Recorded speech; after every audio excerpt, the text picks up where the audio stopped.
Əziz həmvətənlilər, bugün tariximizin şərəfli sərnaməsinə çevrilmiş Azərbaycan Cumhuriyyətinin 75-ci il dönümü tamam olur.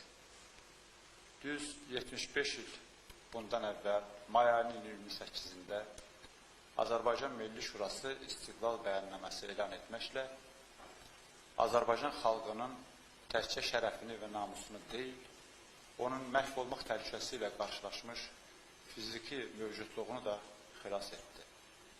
Azərbaycan Cumhuriyyəti 19-cu yüzilliyin sonundan başlanan, 20-ci yüzilliyin əvvəllərində genişlənən milli azadlıq və milli demokratik hərəkatın bilavasitə nəticəsi idi.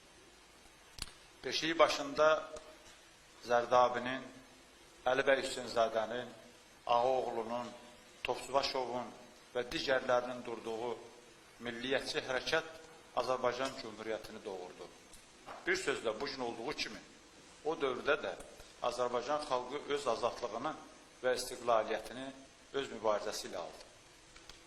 Əziz həmvətənlilər, 2 il tarix üçün o qədər də böyük zaman deyildi. Lakin bu 2 ildə Azərbaycan Cumhuriyyətinin gördüyü işlərin miqyası, əhəmiyyəti və mənası Azərbaycan xalqının həyatında olduqca böyük hadisədir. 28 mayda müstəqilliyini elan etməklə Azərbaycan xalqı ilk növbədə itirilmiş dövlətçiliyini bərpa etdi və 20-ci yüzillik üçün səciyyəvi olan milli dövlət quruculuğuna başladı. Bugün əsrimizin sonunda müstəqil dövlətimizin olması üçün biz Azərbaycan Cumhuriyyətini yaradanlara, ilk respublikaçı dövlətimizi quranlara borcluyuq. Onlar öz böyük əməlləri ilə vahid millət, vahid dövlət ideyasını reallaşdıra bildilər. Azərbaycan xalqının demokratik dövlət qurmaq qabiliyyətinə malik olduğunu nümayiş etdirdilər. Qurduqları dövlətə xalqın qəlbində dərin bir məhəbbət və bu məhəbbətdən doğan milli bir iftixar hissi oyada bildilər.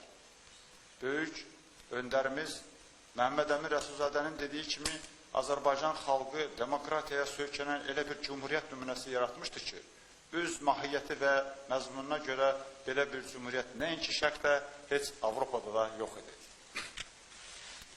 Əziz həmvətənlilər, Azərbaycan Cumhuriyyəti dövlət atributlarının, milli rəmzlərin yaradılması, məktəb və mədəniyyətin tərəqqisi baxımından dəyərli işlər gördü. Dövrün bütün çətinliklərinə baxmayaraq, daxili və xarici siyasətdə uğurlu addımlar attı. Çağdaş zamanımızda olduğu kimi o zamanda Rusiya imperatorluğu dağılanda Azərbaycan xalqı silahsız, ordusuz və müdafiəsiz qalmışdı. Bolşevik erməni talanlarından milləti xilas etmək üçün milli ordunun yaradılması Azərbaycan Cumhuriyyətinin ən böyük xidməti hesab edilməlidir.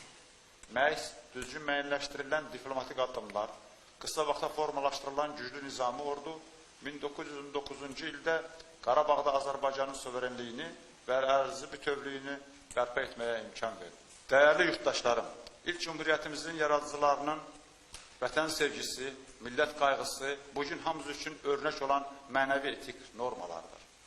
O zaman bizim istiqlalımızı məhv edən Rusiyanın özündə də bugün mütərəqqi proseslər gedir. Bugünkü Rusiya demokratiyaya üz tutmuş, sivilizasiyalı dünya sisteminə daxil olmaq uğrunda olduqca çətin, ağırlı, acılı bir yola qədəm qoymuşdur. İndi artıq Rusiya siyasi dairələrində imperiya sisteminin uğursuzluğunu, onun bərpasının qeyri-mümkünlüyünü qəbul edən realist bir siyasi mühit formalaşmaqdadır. Müasir dövrdə Rusiyada gedən proseslərdə demokratik meyillərin imperiya pərəst təfəkkürdən üstün olduğu özünü göstərir. Biz demokratik Rusiyaya inanırıq, onunla hər cür iki tərəfli əməkdaşlığa hazırıq. Əziz həmvətənlər, böyük çətinliklər bahasına babalarımız özləri dediyi kimi yoxdan bir dövlət yaratdılar. Bir istiqlal bayrağı ucatdılar. Bugün həmin dövlətin olanını qorumaq, olmayanını yaratmaq bizim üzərimizə düşür. Başladığımız yeni dövlət quruculuğu prosesi heç də asan yol deyil.